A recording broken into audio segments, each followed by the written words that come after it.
यह व्यवस्था आर्टिकल 370 की हमारी आज़ादी के समय से ही बनी है और इसको बनाई रखी गई है। जो भी हमारी सरकारें भूत में रही हैं, पूर्व में रही हैं, उन्होंने इस व्यवस्था को इस तरह से अंजाम दिया कि जो कश्मीर है वो हमेशा एक मुद्दा बना रहा। वो भारत, पाकिस्तान और कश्मीर इसको बनाए रखे गए। तो आज जब यह फ़िल्म आई है और पीछे हमने देखा कि हमारे जवाहरलाल नेहरू विश्वविद्यालय जैसे प्रतिष्ठित संस्थान में भी भारत तेरे टुकड़े होंगे के नारे लगे, और ये जो टुकड़े टुकड़े गैंग जिन्होंने कश्मीर को एक मुद्दा बनाए रखा है, और इनके सहयोगी जो कांग्रेस के कार्यकर्ता और नेतृत्व भी रहा, और जिसमें आम आदमी पार्टी के लोगों ने भी अपनी भागीदारी की। तो ऐसे में यह जो कश्मीर का मुद्दा रहा, जिसमें कि कश्मीरी पंडित को विस्थापित किया गया, संख्या 2 लाख 5 लाख कई तरह की दी जाती है, लेकिन अधिकाधिक संख्या में कश्मीरी पंडित कश्मीर से बाहर आए। उनको पूरे देश में अलग अलग जगह पर अपने स्थान की तलाश करनी पड़ी।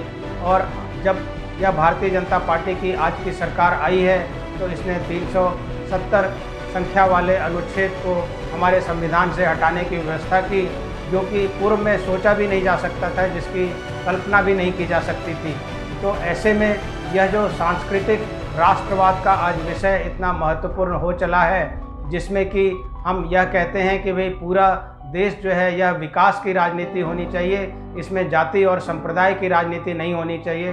तो भारतीय जनता पार्टी के कार्यकर्ता के रूप में जब मैंने इस फिल्म को देखा तो मुझे ऐसा महसूस हुआ कि जो तथ्य आज तक पूर्व में सरकारों ने छिपाए और जिसको कि जनता के सामने उजागर नहीं किया, उसको जनता को जानने का पूरा हक है। और जब वह जनता जानती है या जानेगी इस विषय को, तो पूरी संवेदना के साथ इस विषय को वह अपने ज़हन में रख पाएगी, और कश्मीरी पंडितों को वापस सम्मान दिलाने में पूरी उनकी सहायता होगी।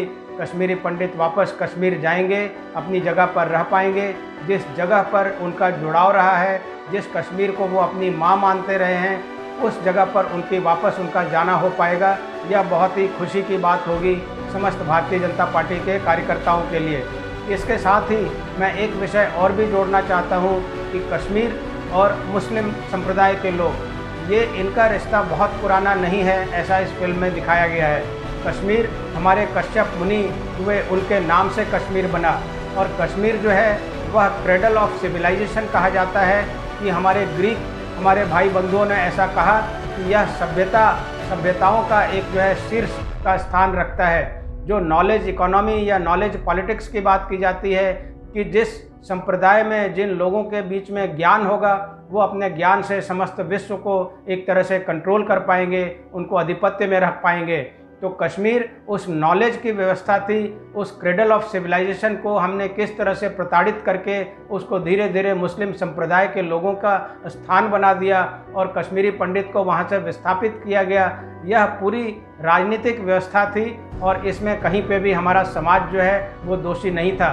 तो अब जब यह व्यवस्था वापस 370 संख्या के अनुच्छेद को संविधान से हटाने के बाद कश्मीरी पंडित को वापस कश्मीर में भेजने की व्यवस्था हो रही है, तो लोग काफ़ी खुश हैं। और यह बहुत टाइमली यह फिल्म आई है, जो समस्त विश्व में काफ़ी एक्नॉलेज्ड हो रही है, और इस फिल्म के जरिए कश्मीरी पंडितों का सम्मान काफ़ी बढ़ता है। उनकी जो वेदना है उनको हम संवेदना के दृष्टि से देखते हैं, और पुनः उनको अपनी जगह पर स्थापित करने का पूरा प्रयास समस्त विश्व करेगा।